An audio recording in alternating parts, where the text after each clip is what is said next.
Guys अब मैं जिस टॉपिक के बारे में बात करने जा रहा हूँ ना वो इतना इम्पॉर्टेंट है कि आप इसे 80% टाइम अपने फ्रंट एंड डेवलपमेंट के करियर में तो जरूर से कर रहे हो, क्योंकि हर एक वेबसाइट जो होता है वो आपका एक नेटवर्क कॉल जरूर से परफॉर्म करता ही है। इसलिए आपको नेटवर्क कॉल्स और एपीआईज के बारे में थोड़ी बहुत नॉलेज तो होनी चाहिए, थोड़ी बहुत क्या आपको पूरी नॉलेज होनी ही चाहिए। ठीक है, तो सबसे पहले यहाँ समझ लेते हैं कि एपीआईज क्या होते हैं। तो API बेसिकली आपका एक जरिया होता है जिससे आप लोग क्या कर सकते हैं, बैकएंड के ऊपर से डेटा को मंगा सकते हैं अपने फ्रंट एंड के वेबसाइट पे। ठीक है, तो API क्या है, आपका एक तरीका है जिससे आप बैकएंड से डेटा मंगा सकते हैं। आप सिंपल सा समझ लीजिए। ठीक है, और API क्या हेल्प करता है, तो मान लीजिए कि आपको एक वेदर एप्लीकेशन बनाना है। ठीक है, तो आपके पास तो कोई मान लीजिए कि ऐसा डिवाइस तो है नहीं कि आप वेदर का टेम्परेचर ये सब नापेंगे, ये तो नहीं है। तो क्या करोगे, आप एक बड़े कंपनी को अप्रोच करोगे। ठीक है, और उस बड़े कंपनी के पास क्या कहते हैं, वेदर नापने के लिए काफी सारे डिवाइसेस है। तो वो वेदर कंपनी क्या करेगा, एक बैकएंड सर्विस बनाएगा। ठीक है, और बैकएंड सर्विस में सारा जो भी डिवाइसेस से डेटा आ रहा है वो वहां जाके स्टोर करेगा। ठीक है, और उस डेटा को क्या कर देगा, एज ए एपीआई सबको डिस्ट्रीब्यूट करेगा। यानी पेड सिस्टम निकालेगा कि आप इतना एपीआई कॉल्स के लिए मुझे इतना पैसा दो, तो वो आपको एपीआई प्रोवाइड करेगा। फिर आप क्या करोगे, उस एपीआई को लोगे जाके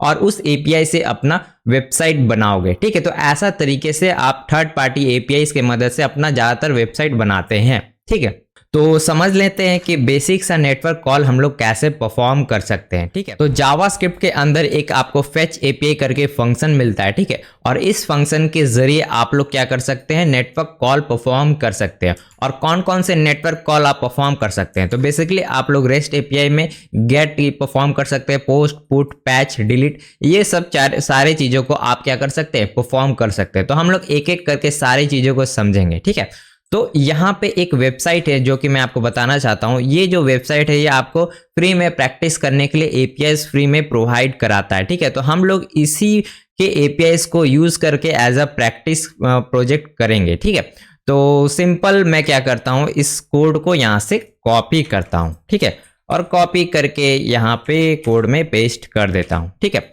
तो आपको ये लग रहा होगा कि क्या ही हो रहा है, कुछ समझ नहीं आ रहा। तो अगर आपने प्रोमिसेस वाला चैप्टर सही से समझा होगा ना तो ये समझ में आ रहा होगा। तो ये फेच एपीआई क्या करता है, आपको एक प्रॉमिस रिटर्न करता है। ठीक है, फिर आप उस पर देन लगाते हो। देन के अंदर से जो रिस्पॉन्स आता है ना, उस रिस्पॉन्स को आप रिस्पॉन्स डॉट जेसन से क्या करते हो, जेसन डेटा में कन्वर्ट करते हो। फिर ये जो डॉट जेसन है ना, ये क्या करता है, आपको फिर से एक प्रॉमिस रिटर्न करता है। फिर आप एक देन ब्लॉक लगाते हो और फिर जेसन को पार्स कर लेते हो, यानी इसका डेटा को निकाल लेते हो। तो ठीक है, मैं चलिए इस कोड को रन करता हूँ। ठीक है, तो सिंपल इसके HTML को रन करेंगे और F12 दबाएंगे। तो यहाँ पे आपको रिस्पॉन्स में कुछ दिखेगा। यहाँ पे रिस्पॉन्स में क्या आ रहा है, एक पोस्ट का डेटा आ रहा है। ठीक है, तो अगर अभी आपको फिलहाल कुछ समझ नहीं आ रहा तो कोई नहीं, मैं आपको फिर से समझाऊंगा। ठीक है, तो यहाँ पे आपको एक नेटवर्क टैब मिलता है, इस पे आपको जाना है। ठीक है, अगर आप पेज को फिर से रिफ्रेश करेंगे तो यहाँ पे आपको नेटवर्क टैब में पहले तो यहाँ ऑल सिलेक्टेड रहेगा बाय डिफॉल्ट। तो यहाँ पे आपको HTML का फाइल आ रहा है। ठीक है, उसके बाद JS का फाइल आ रहा है जिसमें हम लोगों ने मतलब नेटवर्क कॉल परफॉर्म किया था। उसके बाद यहाँ पे नेटवर्क रिक्वेस्ट आ रहा है। ठीक है, तो अगर आप फेच या XHR में क्लिक करोगे तो आपको दिख जाएगा ये एक API कॉल। ठीक है, और API कॉल के अंदर हम लोगों ने किसको रिक्वेस्ट किया है, URL देखिए ये रिक्वेस्ट किया है। और हम लोगों ने मेथड कौन सा यूज किया, रिक्वेस्ट मेथड, वो है गेट। और स्टेटस कोड कब आता है, जब हम लोग का डेटा सक्सेसफुल जब आ जाता है तो स्टेटस कोड हमारा 200 होता है। तो स्टेटस कोड काफी तरह के होते हैं, वो हम आगे चल के डिस्कस करेंगे। ठीक है, तो चलिए देखते हैं मैंने नोट्स में क्या लिख रखा है। तो मैंने यहाँ पे प्रोमिसेस कैसे फेच से रिलीज होते हैं, कैसे क्या होता है, मैंने सारा नोट्स में यहाँ पे लिख रखा है। ठीक है, तो चलिए अब मैं आपको अच्छे से एक्सप्लेन करता हूँ फेच के फंक्शनैलिटी। फेच क्या रिटर्न करता है, आपका प्रॉमिस। तो इसको देखना कैसे कि क्या रिटर्न करता है, तो अगर आप सिंपल इसके ऊपर जाओगे तो इसका पूरा बॉडी दिखेगा। तो यहाँ पे इनपुट में आपको क्या देखना है, URL। ठीक है, तो URL हम लोगों ने प्रोवाइड कर दिया था यहाँ पे। उसके बाद आपको इनिशियलाइजेशन करना है, यानी आपको ऑप्शंस प्रोवाइड करने हैं, और आपको रिटर्न में क्या मिलेगा, प्रॉमिस रिस्पॉन्स। ठीक है, तो वही हम लोग को यहाँ पे मिला रिस्पॉन्स में। ठीक है, फिर रिस्पॉन्स पे हम लोगों ने क्या किया, जेसन में इसे कन्वर्ट किया। तो अगर मैं इसके अंदर आऊं, ठीक है, और यहाँ पे तो पहले इसको रिटर्न कर देते हैं। रिटर्न, और रिस्पॉन्स को अगर मैं कंसोल लॉग करूं तो देखते हैं क्या आता है इसके अंदर। ठीक है, कंसोल लॉग रिस्पॉन्स, तो इसे एज अ ऑब्जेक्ट मैं लूंगा ताकि की वैल्यू पेयर में सारा आउटपुट है मुझे दिखे। ठीक है, तो देखते हैं क्या है, इसको पेज को रिलोड करते हैं, कंसोल लॉग में चलते हैं, तो यहाँ पे हमें रिस्पॉन्स ऑब्जेक्ट में कुछ आया है। ठीक है, तो बेसिकली यहाँ पे आपको हेडर्स आ रहे हैं। ठीक है, हेडर्स हो गए, उसके बाद यहाँ पे रिडायरेक्ट फंक्शन है, स्टेटस कोड है, तो स्टेटस कोड 200 कब आता है, जब आपका डेटा 100% आ जाता है। फिर हमारा यहाँ पे URL मिल रहा है, और यहाँ पे एक बॉडी करके कुछ है, तो बॉडी अभी आप देखो एज अ आपका एक डेटा है, तो उस डेटा को हम लोग को जेसन में कन्वर्ट करना होगा। ठीक है, तो उसके लिए हम लोगों ने क्या किया, रिस्पॉन्स डॉट जेसन करके ये फंक्शन का यूज़ किया, और इससे क्या हुआ, हमारा जो डेटा है वो जेसन में कन्वर्ट होकर इस देन ब्लॉक में आ गया। अगर मैं इसे कंसोल लॉग करूं तो जैसा कि हमारा रिक्वायर्ड डेटा है, देखिए यहाँ पे आ रहा है। तो इस तरीके से आपको क्या करना पड़ता है, फेच के ऊपर 2 देन ब्लॉक लगाना पड़ता है। पहला में तो आपको सिंपल सा एक रिस्पॉन्स मिल जाता है जो कि आपको एज अ स्ट्रीम मिलता है। यहाँ पे देखा ना आपने, बॉडी में एज अ स्ट्रीम मिला, तो उसे आपको कन्वर्ट करना पड़ता है यहाँ पे आपका रिस्पॉन्स में, यानी कि आपका जेसन में। ठीक है, तो आपको ये समझ में आ गया होगा। अब समझ लेते हैं कि हेडर्स क्या होते हैं। तो हेडर्स को आप ऐसे समझ लीजिए कि एक स्मॉल डेटा है जो कि आप लोग सेंड करते हो सर्वर को। ठीक है, और सर्वर से आप लोग हेडर के तौर पे कुछ डेटा लेते हो, तो वो आ गया आपका हेडर रिस्पॉन्स। ठीक है, तो सर्वर से क्लाइंट को आप क्या बोलते हो, हेडर रिस्पॉन्स, और जो क्लाइंट टू सर्वर यानी ब्राउजर से सर्वर जो जाएगा वो आपका आ जाएगा हेडर रिक्वेस्ट। ठीक है, अब हेडर के कुछ एग्जांपल देख लेते हैं, जिसको देखोगे तो आपको काफी ज्यादा क्लियरिटी मिल जाएगा। ठीक है, तो बेसिकली आप देखो हेडर का यहाँ पे ऑब्जेक्ट है, इसमें हम लोग पास कर रहे हैं यूजर एजेंट। तो यूजर एजेंट के अंदर क्या होता है, बेसिकली आपका ब्राउजर का जो इंफॉर्मेशन होता है वो आपका कहाँ पे जाता है, सर्वर के पास जाता है। इससे आपका जो सर्वर है वो पता लगा लेता है कि आप कौन से ब्राउजर से यहाँ पे चला रहे हो, या फिर कौन से डिवाइस से आप इस वेबसाइट को एक्सेस कर रहे हो। ठीक है, तो ये इस हेडर से मतलब पता लगा लेता है आपका सर्वर। ठीक है, तो ये हेडर है। उसके बाद एक होता है कंटेंट टाइप।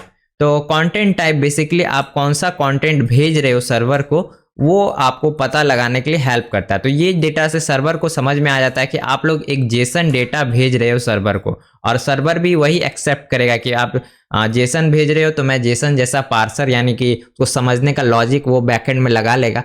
तो इससे पता लग जाता है सर्वर को कि आप लोग जेसन डेटा भेज रहे हो। उसके बाद एक मिलता है ऑथराइजेशन। तो ऑथराइजेशन टोकन भी आप भेज सकते हो। तो ऑथराइजेशन टोकन आप लोग बेसिकली कब यूज करते हो, जब कोई यूजर साइन इन करता है, तो उससे पता चल जाता है कि सर्वर को कि ये टोकन अगर आपके पास है तो यानी आप लॉग्ड इन यूजर है, तो आप कुछ कुछ यहाँ पे जो भी काम है वो सब परफॉर्म कर सकते हो। तो इसके जरिए क्या होता है, सर्वर पहचान लेता है कि आप साइन इन यूजर हो। ठीक है, तो अब चलिए देखते हैं कि कौन कौन से टाइप के नेटवर्क कॉल्स है जो कि आप लोग को सीखने होंगे अगर आपको छोटे मोटे से यहाँ पे एपीआई कॉल परफॉर्म करने हैं। तो सबसे पहला एपीआई कॉल्स होता है आपका गेट रिक्वेस्ट। तो गेट रिक्वेस्ट क्या होता है, बेसिकली आप कभी सर्वर से कुछ डेटा मंगाना चाहते हो ना, तो आप लोग गेट रिक्वेस्ट परफॉर्म करते हो। तो जैसा कि मैंने आपको एग्जाम्पल से यहाँ पे दिखाया था, यहाँ पे बेसिक सा मैंने आपको गेट रिक्वेस्ट ही परफॉर्म किया था। और बाय डिफॉल्ट ये गेट रिक्वेस्ट रहता है, तो आपको यहाँ पे ऑप्शंस के अंदर कुछ ऐसा लिखने की जरूरत नहीं पड़ती मेथड के अंदर ऐसा गेट, क्योंकि ये बाय डिफॉल्ट आपका यही चलता है। ठीक है, तो अगर मैं आपको दिखाऊं इसके अलावा भी कौन कौन से मेथड है, जैसे कि एक होता है पोस्ट। तो पोस्ट के मदद से हम लोग क्या करते हैं, डेटा को क्रिएट करते हैं। ठीक है, और डेटा कैसे क्रिएट करते हैं मैं आपको दिखाता हूं। तो इसके वेबसाइट में अगर आप जाओगे तो यहाँ पे कुछ एंड पॉइंट्स दिए गए हैं। तो यहाँ पे हम लोगों ने अभी ये वाला एंड पॉइंट को टेस्ट किया था। तो अब मैं क्या करूंगा, एक नया यहाँ पे पोस्ट क्रिएट करूंगा। ठीक है, तो ये जो एंड पॉइंट देख रहे हैं इसके मदद से हम लोग न्यू पोस्ट क्रिएट कर सकते हैं। ठीक है, तो मैं क्या करता हूँ, इसको पहले एसिंक अवेट से मैं करके इसको दिखाता हूँ। अभी फिलहाल क्या है, ये पुराना वाला जो देन वाला मेथड है उसके जरिए हो रहा है। तो इसको एसिंक अवेट से कैसे करेंगे न्यूअर सिंटैक्स से, वो देख लेते हैं। ठीक है, तो यहाँ पे सबसे पहले मैं एसिंक फंक्शन बनाऊंगा। तो हम यहाँ पे लिखते हैं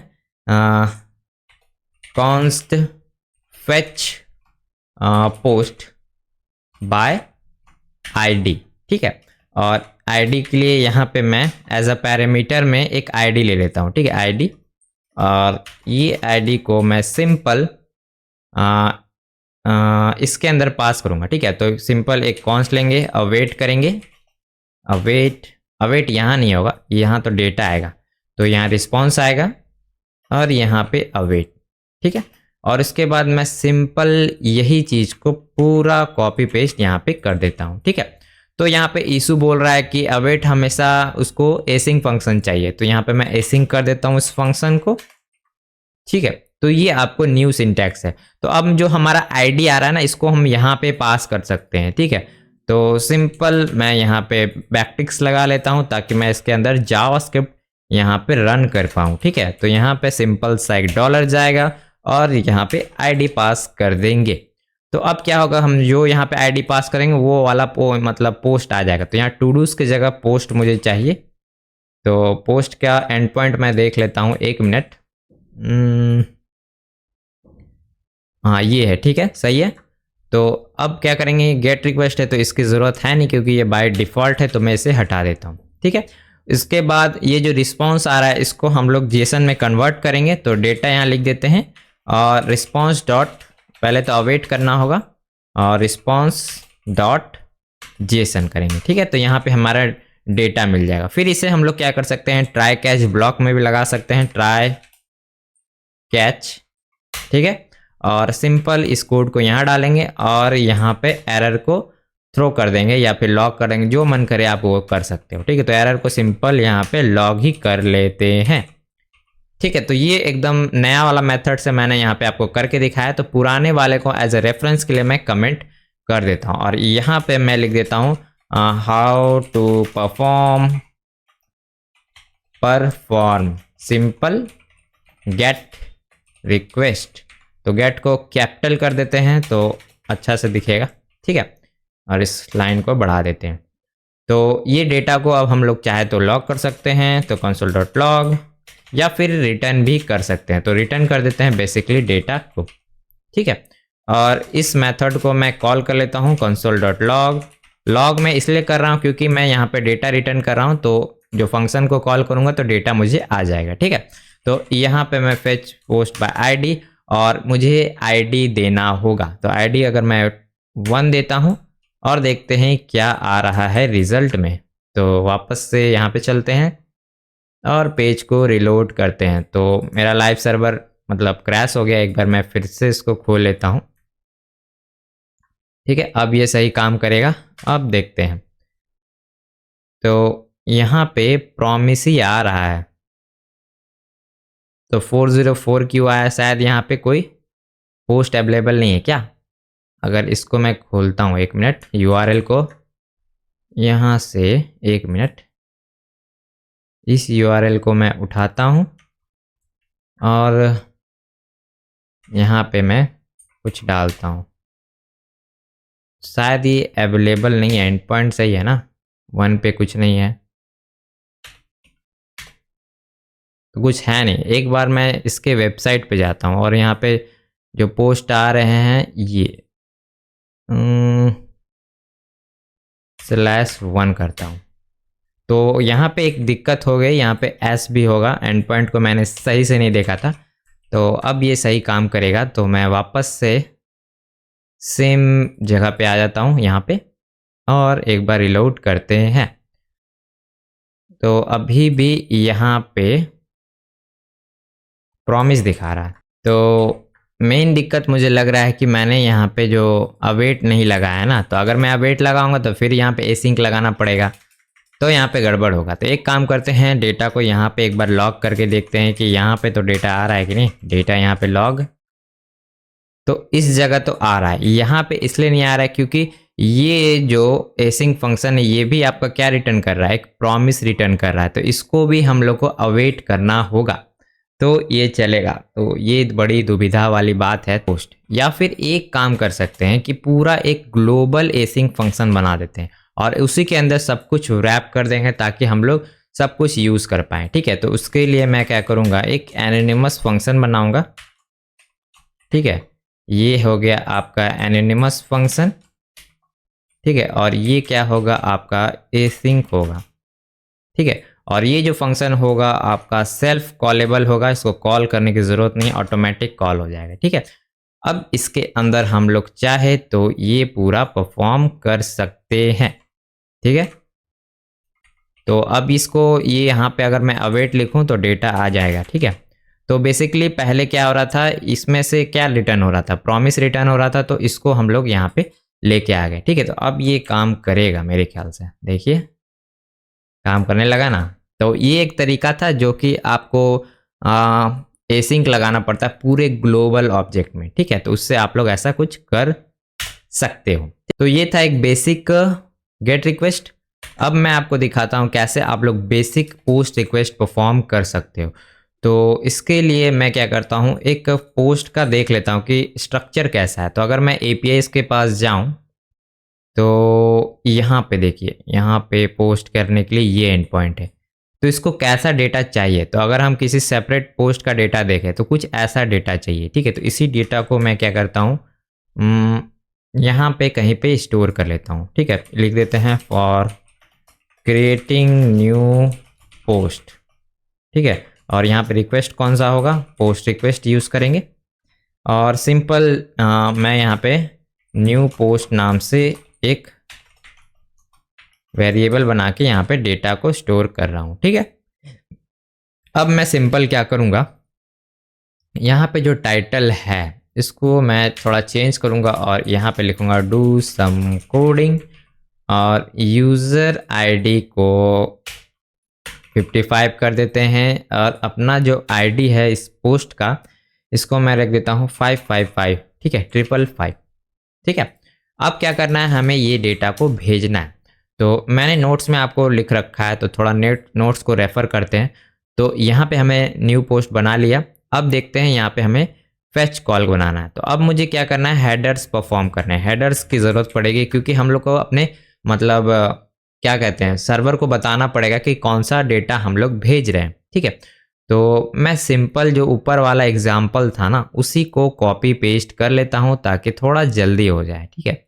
तो इसको पूरा नीचे यहाँ कॉपी करते हैं और यहाँ पे पेस्ट, तो ऐसा, ठीक है। तो यहाँ पे हम लोग क्या करना है, create new post, create post, ठीक है। तो क्रिएट पोस्ट क्रिएट होगा तो आईडी तो होगा नहीं, तो इस आईडी को मैं हटा देता हूँ, ठीक है। और ये भी हटा देते हैं, ठीक है। और यहाँ पोस्ट का डेटा लेंगे, पोस्ट, और इसके बाद यहाँ अंदर में हम लोग क्या परफॉर्म कर सकते हैं, हेडर्स दे सकते हैं, हेडर्स।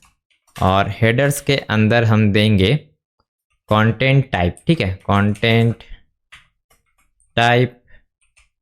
और इस कंटेंट टाइप क्या होगा, क्या था देख लेते हैं, कंटेंट टाइप ये होगा, ठीक है। इसको कॉपी करते हैं और यहाँ पे पेस्ट। तो ये आप अभी फ़िलहाल नहीं भी दोगे तो काम करेगा, इतना सही समझ लेता है आपका सर्वर कि ये आपका जो डेटा है वो क्या है, जेसन फॉर्मेट में, ठीक है। तो ये हो गया। उसके बाद हमें अपना बॉडी में ये पास करना है, ठीक है।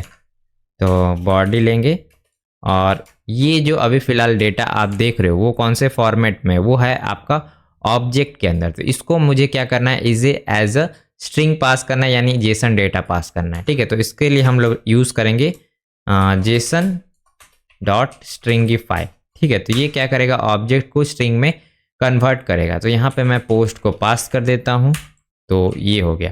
उसके बाद मेथड मैं लिख देता हूँ मेथड, और मेथड यहाँ पे होगा आपका पोस्ट रिक्वेस्ट, ठीक है। उसके बाद कुछ रिस्पॉन्स आएगा, उसको सिंपल हम लोग लॉक करा रहे हैं। और क्रिएट पोस्ट को मैं यहाँ पे लिखता हूँ और यहाँ पे न्यू पोस्ट को पास कर देता हूँ, ठीक है, इस फंक्शन में। और एक काम करते हैं, यहाँ पे क्रिएटेड पोस्ट करके मैं एक वेरिएबल बनाता हूँ, और ये जो अवेट आ रहा है ये मैं यहाँ पे डाल देता हूँ, ठीक है। और सिंपल इसको कंसोल लॉग कर सकते हैं, कंसोल लॉग क्रिएटेड पोस्ट, ठीक है। अब ट्राई करके देखते हैं कि हमारा यहाँ पे नेटवर्क कॉल यहाँ परफॉर्म हो रहा है कि नहीं। तो यहाँ पे देखिए मुझे रेस्पॉन्स मिल गया। तो यहाँ पे अगर मैं रिक्वेस्ट दिखाऊं और हेडर्स के अंदर जाऊं तो यहाँ पे दिखा रहा है आपको रिक्वेस्ट मेथड पोस्ट, और 201 का मतलब ये जो सोर्स है वो क्रिएट हो गया है। और यहाँ पे हमें रिस्पॉन्स में हमारा जो नया पोस्ट है वो क्रिएट हो गया जो कि 101 है। ठीक है, तो ये है। और यहाँ पे दूसरे नेटवर्क कॉल्स है जैसे कि पुट। ये पुट अब हम लोग ट्राई करेंगे, यानी जो हमारा ऑलरेडी जो डेटा है उसको कैसे हम लोग चेंज करेंगे, यानी कि अपडेट कैसे परफॉर्म करेंगे वो हम लोग देखने वाले हैं। ठीक है, तो उसके लिए सिंपल इसे कमेंट कर देते हैं या फिर इसको अभी फ़िलहाल रहने देते हैं और सिंपल ये जो पोस्ट क्रिएशन है उसको बंद कर देते हैं। ठीक है, और चाहे तो ऊपर वाले को भी मैं चाहूँ तो अनकमेंट कर देता हूँ, क्योंकि ये बेसिकली जो नेटवर्क कॉल कब परफॉर्म होगा, जब ये अवेट वाला ये जो फंक्शन है ये मैं जब कॉल करूँगा तब होगा। ठीक है, ऐसे तो ये होगा नहीं। तो इसको मैं पोस्ट में सेव कर लेता हूँ, पुराना वाला तो पोस्ट में कर लेते हैं तो थोड़ा अच्छा दिखेगा। कोड अच्छा दिखना भी बेस्ट सॉल्यूशन है। तो इसको मैं सिंपल कमेंट कर दे रहा हूँ। ठीक है, ये आपका सिंपल पोस्ट रिक्वेस्ट था। अब हम लोग देखने वाले हैं पुट। ठीक है, तो यहाँ पे मैं लिखूँगा पुट रिक्वेस्ट फॉर अपडेट। ठीक है, और मैं सिंपल इसी को पूरा कॉपी करूँगा और यहाँ पे पेस्ट करूँगा और फटाफट से यहाँ पे फंक्शन का नाम चेंज करेंगे और यहाँ लिखेंगे अपडेट पोस्ट। ठीक है, अपडेट पोस्ट में दो चीज़ों की ज़रूरत होगी, आईडी की और क्या ज़रूरत होगी, डेटा की। डेटा में हम लोग को पोस्ट चाहिए। ठीक है, तो यहाँ पे मैं सिंपल क्या कर सकते हैं, ब्रैकेट दे देते हैं और यहाँ पे आईडी को ले लेते हैं। ठीक है, ये आईडी हो गया, ये पोस्ट आ गया और यहाँ पे हम लोग रिक्वेस्ट को पुट कर देंगे। ठीक है, पुट पुट पुट। ठीक है, और ये अब सेम काम करेगा, बस इसको कॉल करना है। तो यहाँ पे मैं नीचे इसको कॉपी करता हूँ, पेस्ट करता हूँ और यहाँ पे मैं लिखता हूँ क्या, अपडेटेड पोस्ट और क्रिएट पोस्ट की जगह अपडेट पोस्ट। ठीक है, और कंसोल लॉग कर लेते हैं और यहाँ पे लिखते हैं अपडेटेड पोस्ट और देखते हैं क्या आया। तो यहाँ एरर आया, एरर आया। तो एरर क्यों आया थोड़ा देख लेते हैं, सब कुछ सही है ना। ओ, यहाँ पे पोस्ट पास के आईडी भी तो पास करना है ना, आईडी 1 ही ले लेते हैं। ठीक है, आईडी 1 और जो पोस्ट है यहाँ पे मैं एक अपडेट पोस्ट से नाम से पोस्ट डायरेक्ट अपडेट करते हैं यहाँ पे। ठीक है, यहाँ पे क्या था, इसका स्ट्रक्चर देख लेते हैं, ये था। ठीक है, तो यहाँ पे यूज़र आईडी तो सेम रहेगा। बॉडी में मैं ले लेता हूँ this is updated post.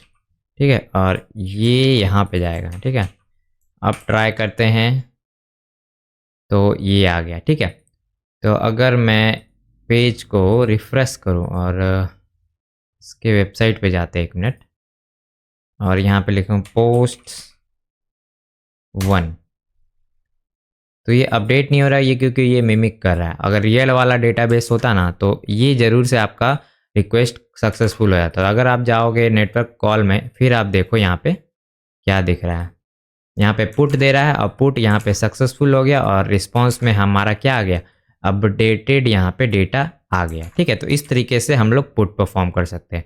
Put के अलावा भी एक होता है पैच। तो पैच और पुट में क्या डिफरेंस होता है, तो पैच क्या करता है कि आपका पूरा जो ऑब्जेक्ट होता है ना उसमें से कुछ जो डेटा आपको मतलब चेंज करना बस उतना ही चेंज करता है। लेकिन अगर आप पुट का इस्तेमाल करोगे तो पूरा जो बैकएंड पे अगर कोई ऑब्जेक्ट है तो उसको पूरा रिमूव करके न्यू वाले से रिप्लेस कर देता है। ठीक है, तो इसलिए मैं पैच का यहाँ बताऊंगा नहीं, एग्जैक्ट सेम ही होगा। अब लास्ट में एक डिलीट का देख लेते हैं।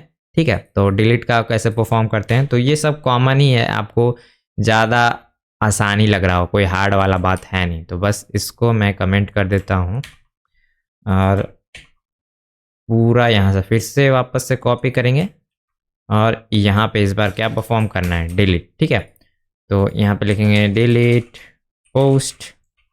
ठीक है, और आईडी में यहाँ पे मैं लिख देता हूँ आईडी चाहिए और कुछ तो चाहिए नहीं, इसको मैं हटा देता हूँ और यहाँ पे डिलीट होगा, ये बॉडी में कुछ तो पास करना है नहीं। एक बार मैं यहाँ पे इनका डॉक्स चेक कर लूँ कि डिलीट कैसे परफॉर्म करना है। तो गाइड में जाएंगे, डिलीट और सर्च मारेंगे डिलीट। तो बस आपको ये करना है, ठीक है, और कुछ करना ही नहीं है, बस मेथड में रखना है।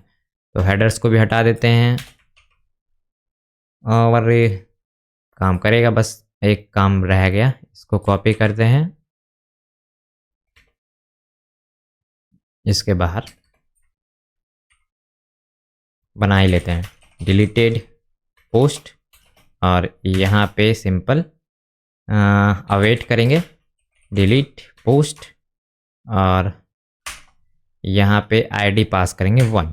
ठीक है, तो फर्स्ट पोस्ट को हम लोग डिलीट करना चाहते हैं और इसका रिस्पॉन्स को हम लोग लॉग कर लेंगे, console.log delete post. Sorry deleted होगा, बार बार यही मिस्टेक हो रही है, अब सही होगी। अगर मैं रिफ्रेश करता हूँ तो अगर आप नेटवर्क कॉल्स में देखो तो यहाँ पे कुछ हुआ। तो यहाँ पे हम लोगों ने डिलीट किया परफॉर्म और ये 200 आया, यानी कि ये सक्सेसफुल हुआ है। और रिस्पांस में कुछ नहीं आया क्योंकि ये तो सिंपल डिलीट है ना। क्योंकि अगर आप यहाँ पे गाइड में देखो तो यहाँ पे रिस्पांस में कुछ है नहीं, सिंपल ये डिलीट हो गया। तो ये जो तरीका मैंने आपको बताया ना, टोटल इन्हीं तरीकों के मदद से आप लोग बेसिक सा नेटवर्क कॉल परफॉर्म कर सकते हो। तो यहाँ पे आप लोगों ने सीखा कि कैसे आप लोग रेस्ट एपीआई का यूज़ करते हो फ्रंट एंड में।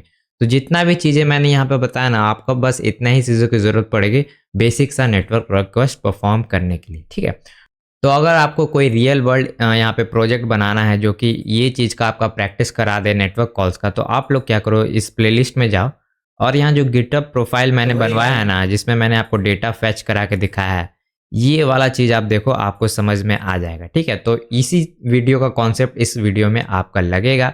और यहाँ पे कौन सा है प्रोजेक्ट, ये वाला प्रोजेक्ट, इसमें भी आपको मैंने सिखाया कि कैसे यहाँ पे प्रोडक्ट को फैच कर सकते हैं एपीआईज के थ्रू। ठीक है, तो ये वाला भी आप देख सकते हो, ये भी काफ़ी इंटरेस्टिंग प्रोजेक्ट है। ठीक है, ये दोनों प्रोजेक्ट अगर आप बना लोगे तो आपका एपीआई का जो कॉन्सेप्ट है वो हो जाएगा। ठीक है, तो अब यहाँ पे हम लोग सीखने वाले हैं स्टोरेजेस। तो स्टोरेज क्या होता है, तो बेसिकली हम लोग कुछ डेटा को ब्राउज़र के अंदर स्टोर करके रखना पड़ता है और उस डेटा की मदद से हम लोग कुछ ऑपरेशन परफॉर्म कर सकते हैं।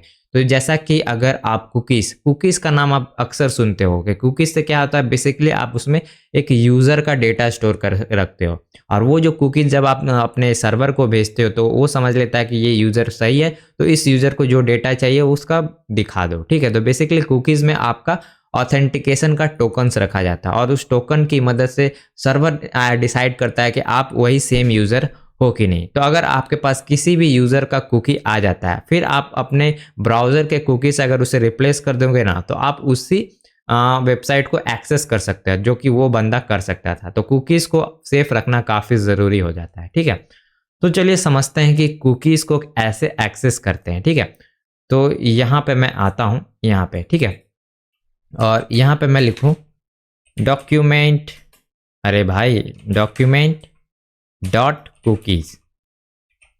तो अगर ये मैं लिखूँगा तो यहाँ पे मेरे जितने भी कुकीज़ है वो आ जाएंगे। ठीक है, तो अभी फ़िलहाल मेरे यहाँ पे कोई कुकीज़ नहीं है, तो कुकीज़ कैसे क्रिएट करना है, तो उसके लिए एक सिंपल सा सिंटैक्स है। अगर मैं लिखूँ डॉक्यूमेंट डॉट कुकी और इसके अंदर अगर मैं पास कर दूँ यूज़र डेटा, और यूज़र डेटा के अंदर मैं लिख देता हूँ हेलो। हेलो क्या लिखूँगा, इस बार नाम लिख देते हैं अंशुराज। ठीक है, मेरा नाम लिखते हैं अंशुराज। ठीक है, तो अब इस कुकी के अंदर ये आ गया। तो अगर मैं इस कुकी को अब कॉल करूँगा तो देखिए ये आएगा।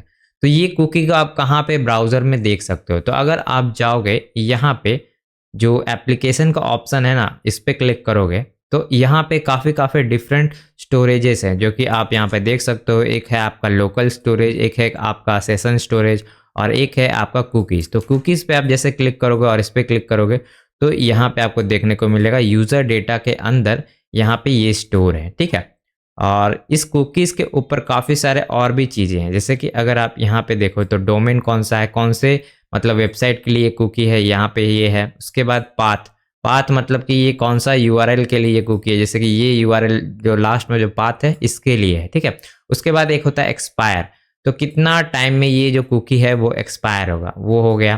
तो ये सब चीज़ें को हम लोग डाल सकते हैं। तो अगर मैं आपको नीचे में एग्जाम्पल लिखाऊं तो यहाँ पे मैंने एक डाला है, इस एग्जाम्पल को मैं कॉपी करता हूँ और पहले तो इनको हटा देते हैं, ठीक है।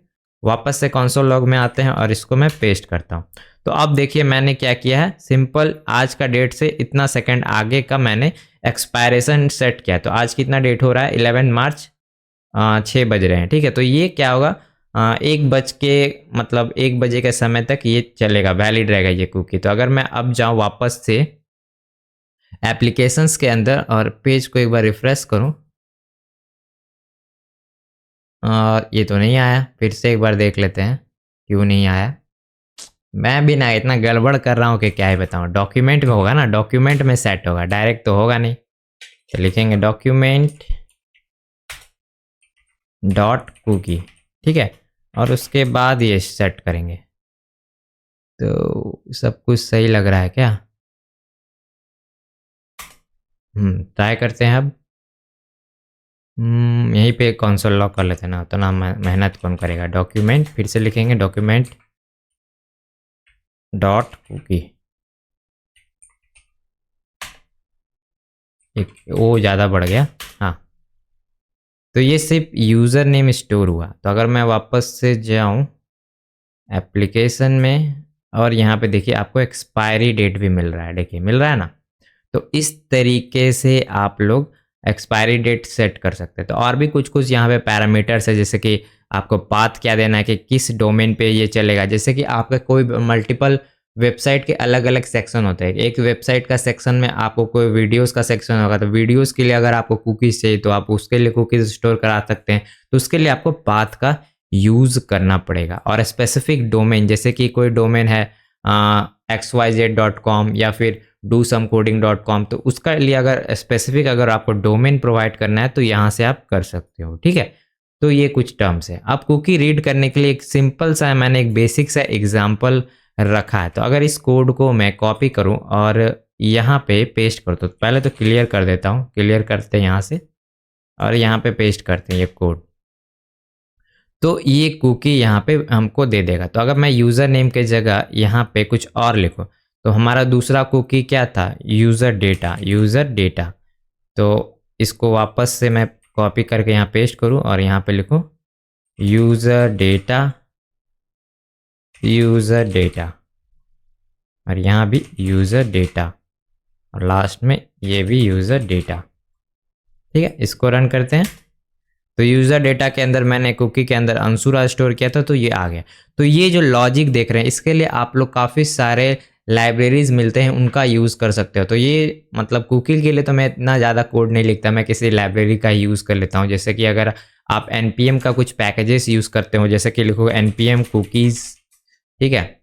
तो ये सब आपको पैकेजेस मिलती हैं, ठीक है। इन पैकेजेस की मदद से आप लोग डायरेक्टली कुकीज़ को निकाल या मतलब स्टोर ये सब कर सकते हो, ठीक है। तो ये सब का भी आप यूज़ कर सकते हो। तो आप अगर एडवांस यूज़र बन जाओगे ना, तो इन सब का ही यूज़ करोगे कि कौन खुद का फंक्शन लिखेगा, तो उसमें ज़्यादा टाइम आपका वेस्ट हो जाता है, ठीक है। तो ये सब पैकेजेस हैं, ठीक है। तो जो रिसेंट वाला है आप उसका यूज कर सकते हो, ठीक है। तो ये हो गया। तो कुकी को डिलीट करना काफ़ी आसान है, बस आपको यहाँ से उसका मतलब वैल्यू है उसको 0 कर देना है, ठीक है। तो अगर मैं अभी फ़िलहाल क्लियर करूं और कुकीज़ को अगर मुझे डिलीट करना है, तो पहले कुकीज़ को मैं ला लेता हूं। डॉक्यूमेंट डॉट कुकी लिखते हैं।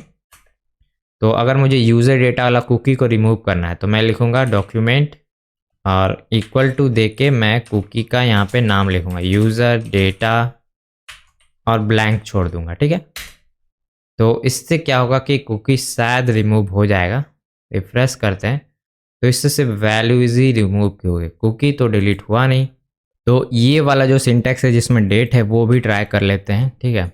तो कंसोल लॉक करते हैं और इसको ट्राई करते हैं। अब देखते हैं वापस, तो ये डिलीट हो गया। तो अगर मैंने इसको परफॉर्म किया तो क्यों हमारा कुकी रिमूव हो गया? तो इसका मेन कारण यही है कि मैंने यहाँ पे एक्सपायरी भी इसका सेट कर दिया। तो बेसिकली क्या करता है कि ब्राउज़र आपका सर्टेन एक्सपायरी डेट पे फुल्ली आपका कुकी को रिमूव कर देता है। तो यहाँ पे हम लोगों ने सेट किया कि हमारा जो एक्सपायरी डेट होगा ये कुछ ऐसा होगा, ये डेट होगा जो कि ये पास्ट का डेट है, इस वजह से हमारा जो कुकी है फुल्ली रिमूव हो गया। लेकिन इस तरीके से अगर मैंने रिमूव किया तो सिंपली मेरा जो कुकी का जो वैल्यू है बस वो रिमूव हुआ, हमारा जो की है वो बचा रह गया। तो क्योंकि हमारा कैसे स्टोर होता है, वो आपका होता है की वैल्यूज पेयर में। तो ये आपका एक की है और यहाँ पे वैल्यूज है, ठीक है। तो इस तरीके से हमारा कुकी स्टोर होता है, ठीक है। तो ये कुकी है वो आपका मैक्सिमम 4 किलोबाइट तक ही स्टोरेज में रख सकता है, उसके बाद वो नहीं रख सकता, ठीक है। तो अब देखते हैं यहाँ पे कुकीज़ को कैसे हम लोग इनकोड और डिकोड कर सकते हैं, ठीक है। तो यहाँ पे मैं सिंपल एक कुकी सेट करता हूँ, कुकी, और यहाँ पे लिखेंगे कुकी, सॉरी कुकी नहीं होगा, डॉक्यूमेंट होगा ना, डॉक्यूमेंट। अरे भाई ऑटो कंप्लीट इसमें क्यों नहीं काम करता है। डॉक्यूमेंट डॉट कुकी, और कुकी के अंदर मैं सिंपल यहाँ पे लिखूँगा यूज़र नेम, और यूज़र नेम के अंदर इनकोड URI कंपोनेंट के अंदर मैं यहाँ पे सिंपल वैल्यू को लिख दूंगा। तो वैल्यू हमारा क्या है, अंशु राज, ठीक है। तो हमारा जो वैल्यू है अब क्या होगा, इनकोड हो गया होगा। तो अगर मैं जाऊँ वापस से नेटवर्क टैब में, एप्लीकेशन, तो यहाँ पे देखो, तो यहाँ पे मैंने क्या गड़बड़ किया आपको कुछ समझ में आया। यहाँ पे मैंने इक्वल टू नहीं लगाया है, ठीक है। तो इसके लिए मैं वापस से इसे कॉपी करता हूँ और यहाँ पे इस बार इक्वल टू लगा देता हूँ, ठीक है। अब देखते हैं, अब ये सही से सेट हुआ है। अब चलते वापस से नेटवर्क टैब में, तो यहाँ पे सही है। तो अगर इसको आपको डिकोड करना है तो सिंपल आप इसे डिकोड भी कर सकते हो। तो यहाँ पे लिखोगे decode URI, decode URI component, और यहाँ पे पेस्ट कर दोगे, ये एज ए स्ट्रिंग देना है। तो देखिए हमारा जो वैल्यू है वो आ गया। तो इस तरीके से आप लोग कुकी को इनकोड डिकोड कर सकते हो, ठीक है। अब चलते हैं लोकल स्टोरेज समझते हैं। और एक चीज़ मैं बता देता हूँ कि कुकी का जो मैक्सिमम स्टोरेज कैपेसिटी है वो 4 KB है। तो अगर आपका डेटा कुछ ज़्यादा बड़ा है तो आप कुकी का यूज़ एकदम मत करना, ठीक है। तो अब चलिए देखते हैं लोकल स्टोरेज। तो लोकल स्टोरेज आप लोग ज़्यादातर समय यूज़ करोगे, क्योंकि लोकल स्टोरेज क्या होता है, वो आपको एक जरिया प्रोवाइड करता है, जो कि आप लोग जैसे कुकीज़ का डेटा स्टोर करे तो ना की वैल्यू पेयर में, इसका भी स्टोर कर सकते हो। लेकिन इसमें आपको स्पेशल फंक्शंस मिलते हैं डायरेक्टली स्टोर करने के लिए और आइटम्स को रिट्रीव करने के लिए, जो कि कुकीज़ से काफ़ी एडवांस है।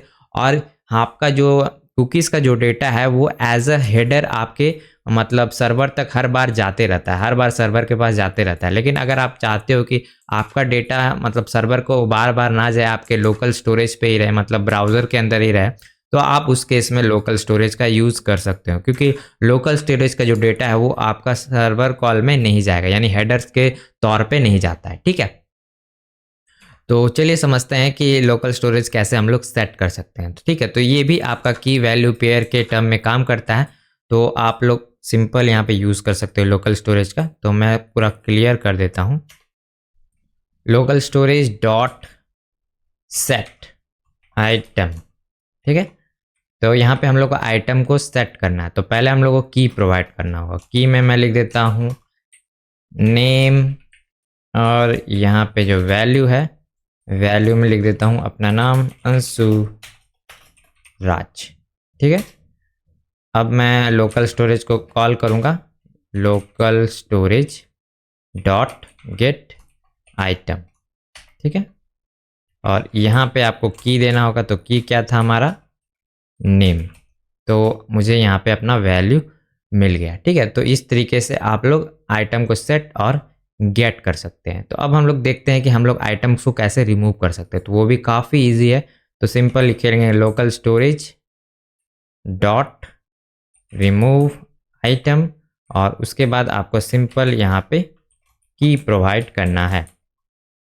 तो की यहाँ पे अगर मैं अननोन की डालूँ तो देखते हैं क्या होता है। तो ये अनडिफाइंड आ रहा है, लेकिन अगर मैं यहाँ पे नेम लिखूँ तो भी अनडिफाइंड, लेकिन इस बार ये रिमूव कर दिया होगा। अगर मैं यहाँ पे जाऊँ लोकल स्टोरेज में तो यहाँ पे रिमूव हो चुका है, ठीक है। और अगर मैं फिर से सेट करूँ सेट, हाँ, तो हमारा यहाँ पे देखिए की में आ गया हुआ, नेम में आ गया, ठीक है। तो इस तरीके से आइटम्स को रिमूव ये सब कर सकते हैं। और एक बार में आपको पूरा लोकल स्टोरेज क्लियर करना है तो आप लोग ये कमांड लिखो, आपका पूरा लोकल स्टोरेज एक बार में ही क्लियर हो जाएगा, ठीक है। तो मैं इसको यहाँ पे लिखता हूँ और यहाँ पे देखना कहाँ चला गया, पूरा क्लियर हो गया। ठीक है, तो एक कमांड से हो गया। तो अब समझते हैं सेशन स्टोरेज क्या होते हैं। और एक चीज़ मैं बता देता हूँ कि लोकल स्टोरेज जो है ना, इसमें आप लोग शायद 4 से 10 MB तक का डेटा रख सकते हैं। Storage capacity of local storage, Google से ही पूछ लेते हैं कितना है। तो 5 MB तक का आप कर सकते हो लोकल स्टोरेज और सेशन स्टोरेज बोथ में। ठीक है, तो आप बड़ा डेटा इसके अंदर रख सकते हो। ठीक है, तो ये हो गया। अब समझते हैं सेशन स्टोरेज क्या होता है। तो सेशन स्टोरेज भी आपका लोकल स्टोरेज के जैसा ही काम करता है, लेकिन इसमें क्या होता है कि आपका जो लोकल स्टोरेज हो, आप किसी भी टैब में जाओ आपका वो रहेगा ही। जैसे अभी यहाँ पे मैं सेट करता हूँ, 1 मिनट। ठीक है, ये आप देखो डोमेन सेम है, तो यहाँ पर भी है। और अगर मैं F12 दबाऊँ और इसके एप्लीकेशन में देखो तो यहाँ पे, यानी दोनों टैब के अंदर है। लेकिन सेशन के केस में क्या होता है कि आपका अगर दूसरा टैब होता ना तो उस टैब में ये नहीं रहता। तो अगर मैं सेशन एक बार आपको स्टोर करके दिखाता हूँ। ठीक है, तो यहाँ पे मैं सेशन लिखता हूँ, इसको रिमूव करते हैं, सेशन स्टोरेज। ठीक है, स्टोरेज। अब इसको सेट करते हैं और देखते हैं यहाँ पे होगा सेशन स्टोरेज, यहाँ पे दिखेगा। तो यहाँ पे स्टोर है लेकिन दूसरे टैब में देखते हैं, इसके सेशन स्टोरेज में नहीं है। तो देखिए सेम URL है लेकिन इस टैब में है और इस टैब में नहीं है। तो सेशन स्टोरेज आपका एक दूसरे टैब में नहीं रहता, मतलब एक टैब में करोगे तो रहेगा और दूसरे टैब में नहीं रहेगा।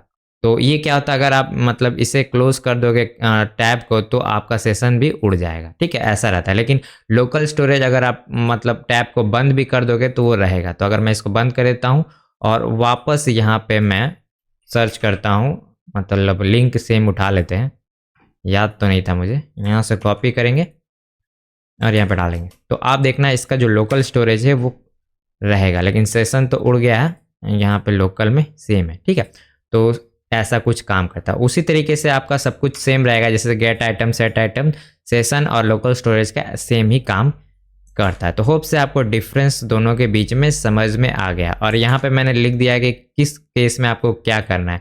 तो if the data needs to be share across multiple pages, और तब आपको क्या करना है, लोकल स्टोरेज। अगर आपका डेटा मल्टीपल पेजेस में मतलब डिस्ट्रीब्यूट हो रहा है तब आपको लोकल स्टोरेज यूज़ करना है। अगर आपका एक स्क्रिप्ट है जो कि सिंगल पेज पे ही सिंपल रन करना है, दूसरे मतलब टैब से उसको मतलब नहीं है, तो उस समय आपको सेशन स्टोरेज का यूज़ करना है। ठीक है, तो दोनों केसेस के बारे में मैंने अच्छे से यहाँ पे इन्फॉर्मेशन दे दिया है।